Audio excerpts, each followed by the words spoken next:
Class 10th ICSE welcome. एक बार फिर से हम बात कर रहे हैं चैप्टर 1 फोर्स की। पिछले दो लेक्चर्स में हमारी थ्योरी खत्म हो चुकी है, आपको पता है सेंटर ऑफ ग्रेविटी का लास्ट लेक्चर था और उससे पहले हम मोमेंट ऑफ फोर्स की बात कर चुके हैं।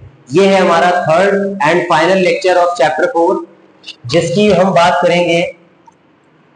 तो यहां पर हमको न्यूमेरिकल्स करने हैं।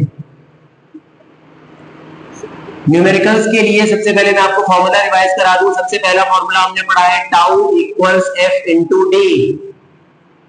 टॉर्क इक्वल्स या फिर moment of force equals force into perpendicular distance. और दूसरा फॉर्मूला हमने पढ़ा था प्रिंसिपल ऑफ मोमेंट्स कि sum of anti clockwise moment equal sum of clockwise moment.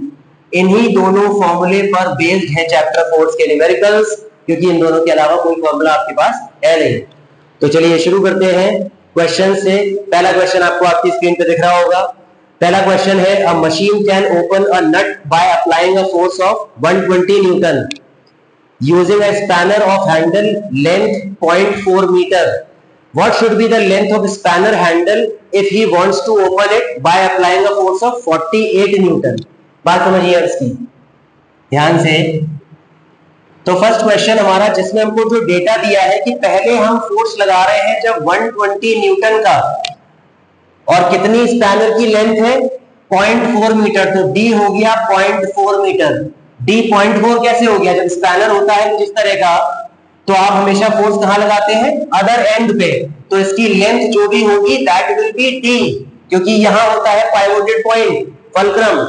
ठीक, तो ये डी हो गई। तो इसके बेसिस पर अब पूछ ये रहा है दूसरे केस में what should be the length of spanner handle, कि आपके स्पैनर की लेंथ कितनी होनी चाहिए, मतलब डिस्टेंस कितनी होनी चाहिए if he wants to open it by applying a force of 48 newton. अगर वो 48 न्यूटन का फोर्स अप्लाई करना चाह रहा है तो कितनी डिस्टेंस पर फोर्स लगाए।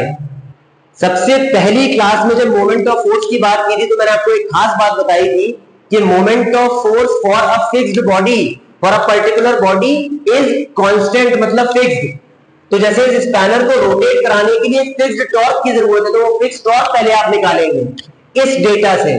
तो tau equals F into D. तो टाउ इक्वल्स 120 फोर्स है और डी है 0.4, तो टाउ इक्वल्स यहां से आ गया 48। इसकी यूनिट क्या होती है? Newton metre. तो ये वो फिक्स्ड टॉर्क है जो कि चाहिए इस स्पैनर को घुमाने के लिए। तो अब torque will remain constant in the second case also. ठीक, यही इंपॉर्टेंट बात है, क्योंकि टॉर्क रिमेन्स फिक्स्ड। फोर्स इतना लगाया तो इतनी डिस्टेंस पे लगाना पड़ेगा, फोर्स इतना लगा रहे हो तो कितनी डिस्टेंस पर लगाना पड़ेगा, यही निकालना है। तो 48 इसी टाउ को आप रखेंगे, again you are applying tau equals F into D. Tau की वैल्यू रखेंगे 48, फोर्स है 48 इनटू डी। तो डी यहां से सॉल्व होकर के आ गया 1 मीटर। तो मतलब अगर आप 1 मीटर की डिस्टेंस पर 48 न्यूटन का फोर्स लगा दें तो भी आपको टॉर्क 48 न्यूटन मीटर का जनरेट होता हुआ दिखाई देगा, विच मींस आपका स्पैनर घूमेगा। ये था फर्स्ट क्वेश्चन। ठीक, आई थिंक समझ में आ रहा होगा। ओके, सेकंड क्वेश्चन की बात करते हैं। अब आपको आपकी स्क्रीन पे दिख रहा होगा सेकंड क्वेश्चन। क्वेश्चन में पढ़ देता हूं आपके लिए। A uniform metre rule is pivoted at its centre point. A weight of 40 GF is suspended at one end of it. Where should a weight of 100 GF be suspended so as to maintain the meter rule perfectly horizontal? Fine. तो ये numerical है हमारा। अब देखिए इसमें given data. सबसे important तो आपको ये पिक करना होगा कि आपके कौन से फॉर्मूले पर बेस्ड न्यूमेरिकल है। Either it will be the case of only moment of force tau equals F into D, और या फिर वो प्रिंसिपल ऑफ मोमेंट्स का केस होगा। तो इस केस में क्या हो रहा है, पहले तो आप यूनिफॉर्म मीटर रूल बनाए। यूनिफॉर्म मीटर रूल को ध्यान से देखिए। इसमें क्या कर रहे हैं, पाइवोटेड एट इट्स सेंटर। अगर यूनिफॉर्म मीटर रूल का मतलब ये 0 मार्क है और ये 100 सेंटीमीटर का मार्क। मीटर रूल का मतलब 1 मीटर का स्केल, 1 मीटर का मतलब 100 सेंटीमीटर। तो 100 सेंटीमीटर का स्केल है, तो ये एंड ए है 0 सेंटीमीटर का, 0 सेंटीमीटर, और ये एंड बी है 100 सेंटीमीटर मार्क। ठीक, तो बीचों बीच आएगा सेंटर 50 सेंटीमीटर मार्क पे, और ये आपका metre rule is pivoted at it centre point, तो यहां पर आप पाइवोट लगाइए। पाइवोट लग गया। अब कह रहा है a weight of 40 GF is suspended at one end, किसी एक एंड पे। अब वो एंड सपोज कोई भी हम ये मान लेते हैं कि यहां पर हम लगा रहे हैं 40 GF का एक वेट, तो कह रहा है where should a weight of 100 GF be suspended so as to maintain the rule perfectly horizontal. अब देखिए 40 GF पाइवोटेड पॉइंट के लेफ्ट में लगा है, इसके लेफ्ट में, तो ये ऐसे मोमेंट देगा, मतलब it will give anti clockwise moment. तो ऑब्वियस सी बात है कि हमको 100 GF पाइवोट के राइट साइड में कहीं लगाना पड़ेगा so as to give clockwise moment. तभी ऐसा हो सकता है कि एंटी क्लॉकवाइज मोमेंट को हम क्लॉकवाइज के बराबर करा दें और अपने रूल को परफेक्टली हॉरिजॉन्टल रखें। तो हम सपोज 100 GF का कहीं यहां लगा लेते हैं, तो ये है 100 GF at the distance of x from the centre. ठीक, ये हो गई बात। अब यहां पर आप सबसे पहले तो देखिए ये लिखना मैंडेटरी है इन आईसीएसई बोर्ड। क्या लिखना? बाय प्रिंसिपल ऑफ मोमेंट्स, और ये बिना आलस के पूरा लिखना है। By principle of moment sum of anti clockwise moment equal sum of clockwise moment. बच्चे इसमें करते हैं आलस, और फिर एग्जामिनर भी नंबर देने में कर देता है आलस, और फिर आप कहते हैं अरे सर बताइए किस्मत ही इतनी खराब है कि नंबर ही नहीं आए। ठीक, तो ऐसा कुछ नहीं है, आपको ये पूरा लिख करके आना है। अब शुरू होगा 40 GF फोर्स दे रहा है एंटी क्लॉकवाइज मोमेंट। 40 GF की डिस्टेंस कितनी है? पाइवोट से डिस्टेंस देखी जाती है हमेशा, पाइवोट से, तो पाइवोट से इसकी डिस्टेंस हो गई 50, तो 40 हो गया फोर्स और d हो गया 50, तो इट विल बी, ऐसे लिखें पहले आप, F1 into D1 is equals to F2 into D2। तो F1 की वैल्यू हो गई 40, D1 हो गया 50। Do not change the units, principal of moment लगाते वक्त यूनिट को चेंज ना करा करें। F2 हो गया 100 GF which is at a distance of x। ठीक बात, इसको कैंसिल आउट करेंगे तो ये 50 2 जा और 2 20 जा, तो x की वैल्यू आ गई 20 सेंटीमीटर। बात समझिएगा, अभी बात खत्म नहीं हुई है, अभी आपको आंसर कैसे करना है ये इंपॉर्टेंट है। तो यहां पर 20 centimetre is not the answer, आपको आंसर में ये लिखना होता है कि कौन से मार्क पर आप लगाएं 100 GF को। तो यहां पाइवोट से 20 सेंटीमीटर डिस्टेंस आई है, इसका मतलब 0 मार्क से कितने पे लगाएंगे आप? 70 सेंटीमीटर। तो यहां पर आप, ये 50 है और प्लस 20, तो 70 centimetre. Therefore at 70 centimetre mark 100 GF must be suspended. ये हुआ आपका पूरा आंसर, बिना इसके नंबर कट जाते हैं। बात समझ आ रही है? सिर्फ यहां पर आप नहीं छोड़ सकते। ये था आपका दूसरा क्वेश्चन, प्रिंसिपल ऑफ मोमेंट्स के बिल्कुल बेसिक और डिटेल्ड क्वेश्चंस है ये सब, और नॉर्मल सा क्वेश्चन ही आता है बोर्ड में, कोई बहुत हाई फाई क्वेश्चन नहीं आएगा। ठीक, तीसरे क्वेश्चन की तरफ बढ़ते हैं। तीसरा क्वेश्चन है, मैं आपके लिए पहले पढ़ देता हूं, आपको आपकी स्क्रीन पे दिख रहा होगा। A uniform meter scale is balanced at 60 centimetre mark. ठीक, तो यूनिफॉर्म मीटर स्केल को आप बैलेंस करिए 60 सेंटीमीटर मार्क पे। कोशिश करिए, पहले बनाइए मीटर स्केल। तो हम पहले मीटर स्केल बना लें अपना, ये कुछ है रहा मीटर स्केल हमारा, दिस इज 0 सेंटीमीटर का मार्क और ये है 100 का मार्क। ठीक बात, तो is balanced at 60 centimetre, centre पे आता है 50 और यहां आगे कुछ होगा 60, तो इस पर लगाइए पाइवोट, क्योंकि 60 सेंटीमीटर मार्क पर है आपका balanced point. When weights of 10 GF and 60 GF are suspended at 10 centimetre mark and 80 centimetre. 10 centimetre पे लगाइए 10 GF, यहां कहीं रहा होगा 10 सेंटीमीटर मार्क, इस पर लगाइए आप 10 GF और 80 सेंटीमीटर पर लगाना है 60 GF। 80 कुछ यहां रहा होगा, 80 पर हमने लगा दिया अपना 60 GF। फाइन, ये हमारे दो फोर्सेस हो गए जो गिवन थे। अब क्वेश्चन क्या कह रहा है, find the weight of metre scale. अब एक बहुत इंपॉर्टेंट चीज समझ लीजिए, पाइवोटेड पॉइंट 60 पर हो, 50 पर हो, 0 पे हो, 100 पे हो, कहीं भी हो, weight of metre rule always acts at the centre. ये बड़ा दिमाग में बसा लीजिए, बिल्कुल सीधी सीधी चीज। पाइवोटेड पॉइंट किधर है उसकी पोजीशन से कोई फर्क नहीं पड़ता, वेट ऑफ मीटर रूल को वेट हमेशा सेंटर मतलब 50 सेंटीमीटर पर ही लगेगा। तो यहां पर लगाएंगे आप W, और यही W आपको निकालना है। चूंकि हमारा मीटर रूल बैलेंस्ड कंडीशन में है, तो यहां पर हमारा प्रिंसिपल ऑफ मोमेंट फिट हो रहा है। सीधा सीधा उठा के प्रिंसिपल ऑफ मोमेंट लगा दीजिए। आपको वो पूरा फिर से लिखना पड़ेगा, मैं बता दूं हर क्वेश्चन में लिखना है, ठीक। तो अब मैं आपको बताऊं, anti clockwise moment equals clockwise moment. चलिए, कौन कौन दे रहा है एंटी क्लॉकवाइज मोमेंट? जो कुछ भी पाइवोट के लेफ्ट में है और डाउनवर्ड एक्ट कर रहा है वो दे रहा है एंटी क्लॉकवाइज। ये पाइवोट है, ये W इसके लेफ्ट में लाई कर रहा है, ये ऐसे घूमेगा, एंटी क्लॉकवाइज मोमेंट। ये 10GF इसके लेफ्ट में है, ऐसे घूमेगा, एंटी क्लॉकवाइज, ठीक। ये 60GF इसके राइट में है, तो ये इधर घूमेगा, मतलब क्लॉकवाइज। तो W और 10GF देंगे एंटी क्लॉकवाइज मोमेंट, और 60GF देगा क्लॉकवाइज मोमेंट। तो एंटी में हम लिखेंगे F1D1 प्लस F2D2, और क्लॉकवाइज एक ही फोर्स दे रहा है तो उसमें लिखेंगे F3D3।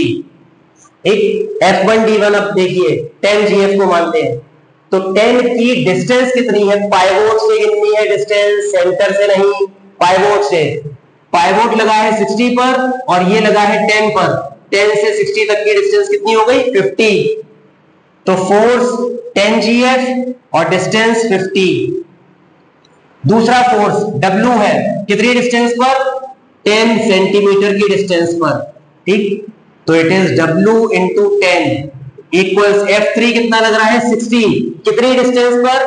60 से 80 तक कितनी डिस्टेंस आ रही है? 20 सेंटीमीटर।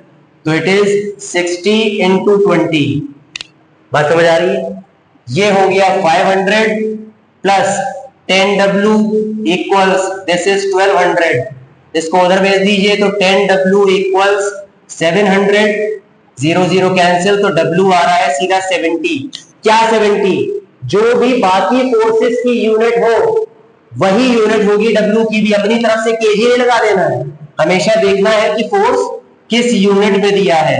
तो W सीधा सीधा आ गया आपका 70GF।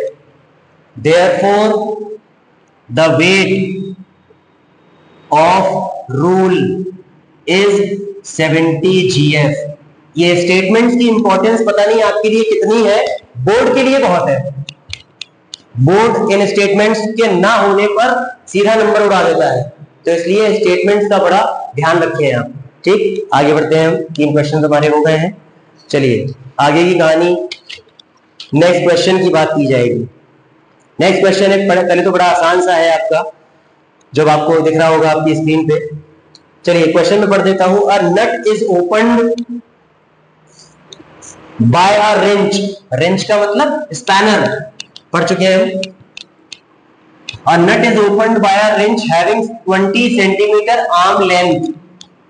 तो स्पैनर की पूरी लेंथ है 20 सेंटीमीटर, ठीक बात।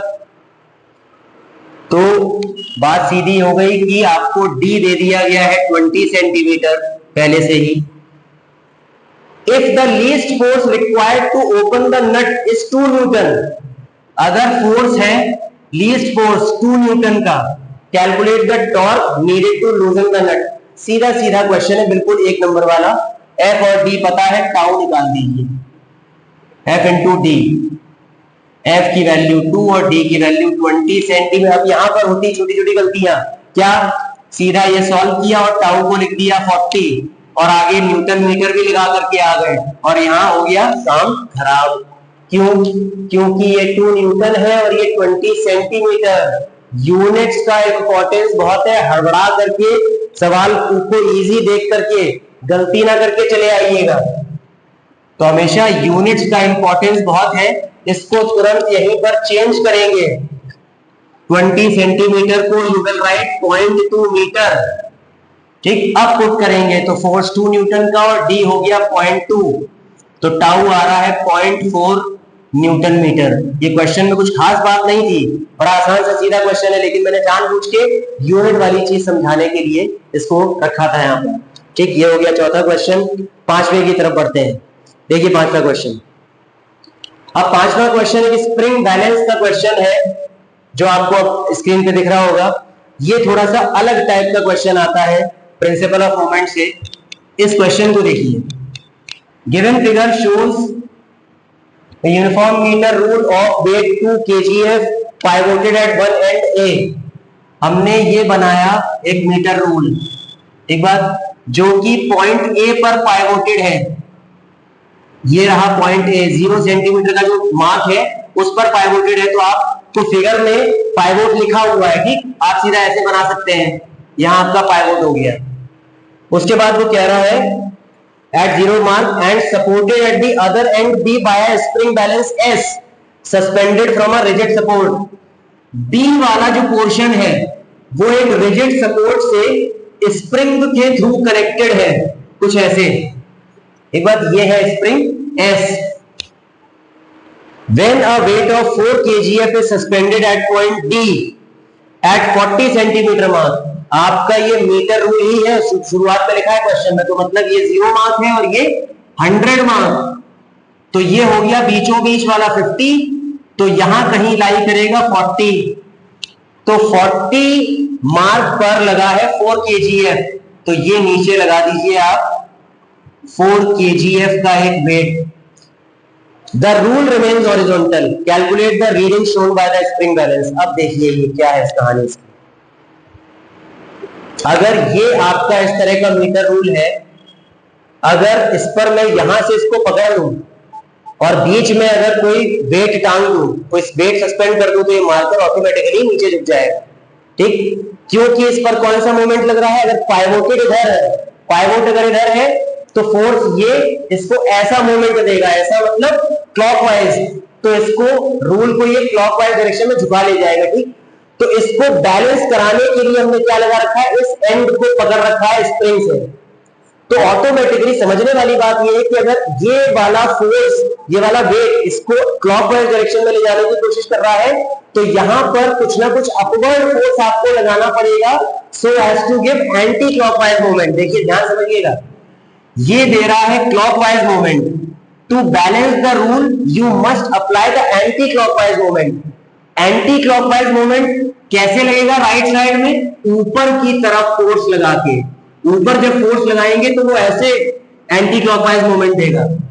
तो स्प्रिंग बैलेंस की रीडिंग पूछे जाने का मतलब ये है कि वो ये पूछ रहा है कि यहां पर आप अपवर्ड डायरेक्शन में कौन सा फोर्स लगाएंगे। इसका मतलब होता है रीडिंग ऑफ स्प्रिंग बैलेंस। तो अब देखिए प्रिंसिपल ऑफ मोमेंट का ही क्वेश्चन है सीधा सीधा, तो आप पहले तो वही सारी चीजें लिखेंगे। By principle of moment sum of anti clockwise moment equals sum of clockwise moment. अब देखिए ध्यान से, एंटी क्लॉकवाइज मोमेंट कौन दे रहा है? ये एफ दे रहा है जो ऊपर लग रहा है। कितने डिस्टेंस पर लग रहा है? पाइवोट से देखना है, पाइवोट से कितनी डिस्टेंस हो गई? पूरी 100, तो एफ इंटू 100, तो एंटी क्लॉकवाइज हो गया एफ इंटू 100। और क्लॉकवाइज कौन दे रहा है? ये 4 kgf का दे रहा है। कितनी डिस्टेंस पर? 40 सेंटीमीटर पे, तो इट इज 4 इंटू 40। एक जीरो से एक जीरो कैंसिल कर दीजिए, एफ इक्वल्स 4 4 16 और बाय 10 एफ की वैल्यू सीधी आ गई 1.6। क्या यूनिट? यूनिट जो इस वेट की हो वही यूनिट लगानी, अपनी तरफ से लगानी। तो ये kgf में दिया है, तो हमारा फोर्स भी kgf हो गया। Therefore the reading of spring balance, the reading of spring balance is 1.6 kgf। ये हुआ आपका फाइनल आंसर। तो जब भी स्प्रिंग बैलेंस से आप किसी रूल को बैलेंस कराते हैं, तो स्प्रिंग बैलेंस में हमेशा जो फोर्स लगता है, टेंशन फोर्स जिसको बोलते हैं, वो ऊपर के डायरेक्शन में लगता है, जिस तरह की स्प्रिंग आपकी सपोर्ट कर रही है। ठीक, अब बात करेंगे सीधा सबसे लास्ट क्वेश्चन की। लास्ट क्वेश्चन को भी ध्यान से देख लीजिए, आई होप सबको समझ में आ रहा होगा सबको। Last question is a uniform metre rule balances horizontally. देखिए अभी हम जनरल क्वेश्चंस कर रहे हैं जो आपके बुक के हिसाब से इंपॉर्टेंट क्वेश्चंस हैं। इसी तरह के क्वेश्चंस बोर्ड में पूछे जाते हैं और नेक्स्ट क्लास जब हम करेंगे न्यूमेरिकल्स की तो हम एग्जैक्टली पिछले कुछ सालों के क्वेश्चंस करने वाले हैं, 2025, 2024, 2023, और उसमें मैं आपको उसमें थ्योरी और रीजनिंग और सारे क्वेश्चंस हम करेंगे। तो उसमें I explain you how to write the exact answer, जैसे मैं आपको न्यूमेरिकल में बताते जा रहा हूं क्या लिखना है क्या नहीं लिखना। तो इसी तरह से हम नेक्स्ट क्लास में भी सीखेंगे पिछले कुछ साल के पेपर्स करके। लास्ट क्वेश्चन और देख लीजिए, a uniform meter rule balances horizontally on a knife edge placed at 55 centimetre mark. तो ये मीटर रूल बनाइए पहले, ये 0 सेंटीमीटर का मार्क हो गया और ये 100 सेंटीमीटर का, बीचों बीच 50 होगा, तो 55 सेंटीमीटर पर नाइफ एज लगा है, चाकू की नोक पर स्केल को बैलेंस रख रहे हैं, तो 55 पर आप नाइफ एज लगा दीजिए कुछ इस तरह से, ठीक। When a mass of 25 gram is supported from one end, ठीक, draw the diagram of the arrangement and calculate the mass of the meter rule। अब ये इसलिए क्वेश्चन मैंने डाला है क्योंकि बहुत बच्चे घूम जाते हैं इसमें। क्यों घूम जाते हैं इसमें? 25 ग्राम का जो लगाना है हमको फोर्स या वेट, वो वन एंड लिख दिया है, ये नहीं लिखा है कि 0 एंड पर लगाना है या 100 एंड पर। तो मैं आपको पहले ही बता दूं क्वेश्चन में पूछा क्या गया है, weight of the rule. Weight of the rule always forget about 25। सबसे पहले वेट की बात करते हैं। वेट हमेशा ही लगता है सेंटर पे 50 पर, तो ये लग गया W। अब देखिए 25 किधर लगाना है। अगर ये W लग गया है लेफ्ट साइड में तो it is giving anti clockwise movement, तो 25 ग्राम मस्ट गिव क्लॉकवाइज मूवमेंट। तो क्लॉकवाइज मूवमेंट देने के लिए आपको 25 ग्राम को इसके राइट साइड में कहीं भी लगाना पड़ेगा। तो राइट साइड में कहीं भी लगाना है और क्वेश्चन सीधा बोल रहा है कि 25 ग्राम एट वन एंड, तो एक ही एंड बचा, तो यहां पर लगाइए आप 25 ग्राम को। This is how you decide, क्योंकि और कोई फोर्स तो लग नहीं रहा है। अगर आप सोचिए यहीं पर लगाए लगते 25, तो ये भी एंटी क्लॉकवाइज मूवमेंट देता है, 25 भी एंटी क्लॉकवाइज मूवमेंट देता है, तो रूल आपका झुक जाता एंटी क्लॉकवाइज में, आपका बैलेंस नहीं होता। तो to balance it 25 gram needs to be applied at the other end 100 centimetre, ताकि एक एंटी क्लॉकवाइज दे सके दूसरा क्लॉकवाइज, ठीक।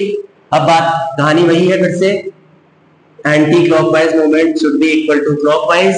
एंटी क्लॉकवाइज कौन दे रहा है? W। कितनी डिस्टेंस पर है?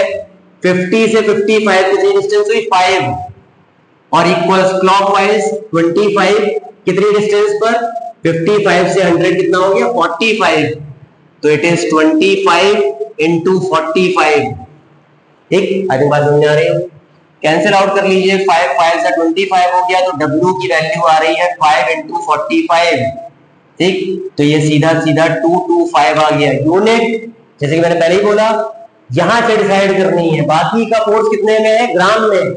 अगर G लिखा हो तो सिर्फ G लिख के आना है, GF लिखा हो तो GF लिख के आना है, KGF लिखा हो तो KGF लिख के आना है, न्यूटन लिखा हो तो न्यूटन लिख के आना है। जो भी लिखा हो वही लिख के आना है, अपनी तरफ से नेतागिरी नहीं करनी है क्या G लिखा लाओ GF लिख दे, कुछ नहीं, जैसा लिखा है वैसा ही लिख करके आएंगे, ठीक। तो W की वैल्यू यहां से आ गई 225 gram. Therefore the weight of metre rule, the weight of meter rule is 225 gram.